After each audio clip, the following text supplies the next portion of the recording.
because, like I said, the way his electron microscope operated, well, excuse me, the way his ultraviolet microscope operated, it's not an electron microscope.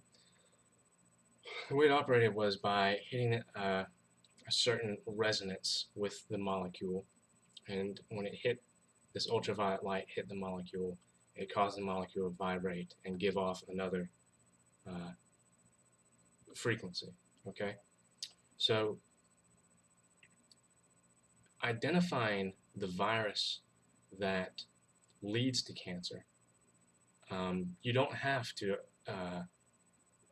address the other issues. You don't have to address, well, I mean, I guess you do if you want to be healthy. You know, you can't just. Anyway, that's another video. I'll leave that till later. But you don't actually have to address the environmental causes if you know the root cause, right? I mean, it seems, you know, if you can neutralize the root, it doesn't matter what kind of environmental thing it is, even though, you know, the environment that causes cancer is most likely linked to other diseases, so I wouldn't, you know.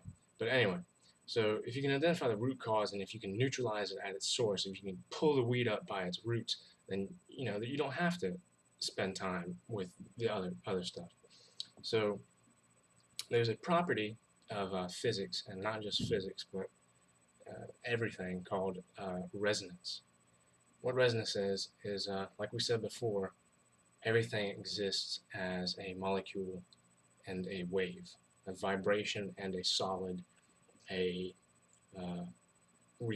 physical reality and a vibrational reality, if you will, cornucopia of interacting electromagnetic forces, nuclear forces, you know, chemistry, pretty much. So, back to what this has to do with the virus. If you can hit, everything has something called a natural frequency. So, right now, my body is resonating at a very specific frequency, a very specific frequency. And not only my body, but every single molecule and every single atom in the universe has a very unique, very specific frequency that only it exhibits. So gold has its own, it's called a natural frequency. Gold has its own natural frequency, silver does, carbon, oxygen, water, you know, every molecule, everything, everything. So, but this is the principle that allowed Raymond Rife to be so effective with his cure. And what it is it's called, shit, I forgot, the actual, it's not good. Anyway, let's see if I have it on notes. Oh,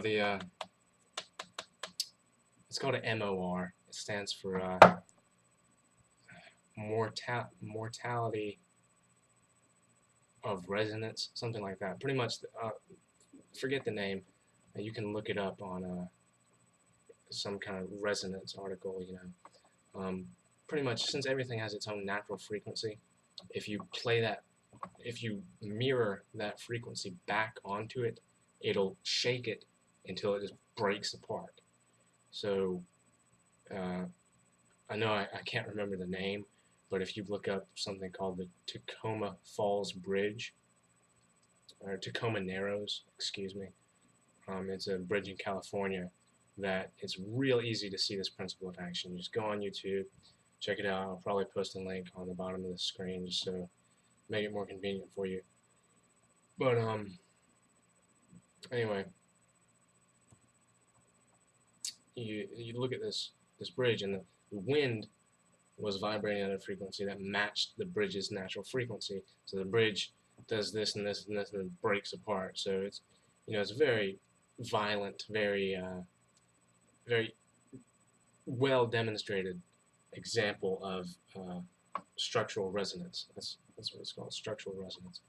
So anyway, the approach Rife took was to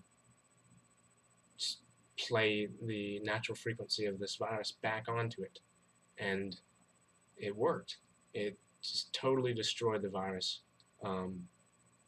Totally, it worked. It had a very, very high cure rate.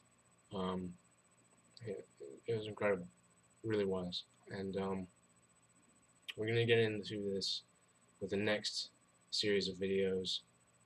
What happened to Rife and his machine? It's called a Rife machine.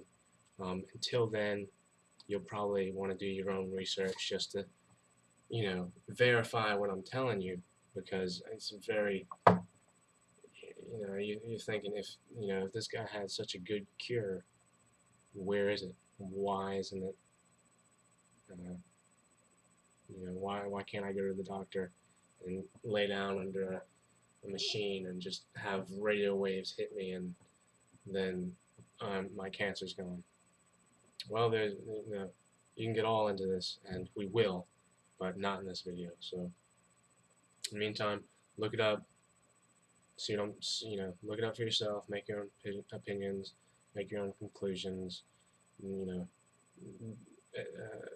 Accept it, dismiss it, ignore it, whatever you want to do. But thanks for visiting the website. Thanks for reading the articles. I don't write all of them. I don't write most of them actually, but I just kind of find stuff that I find interesting and post it on there. But anyway, thanks for looking at the site, and I hope you have a good day.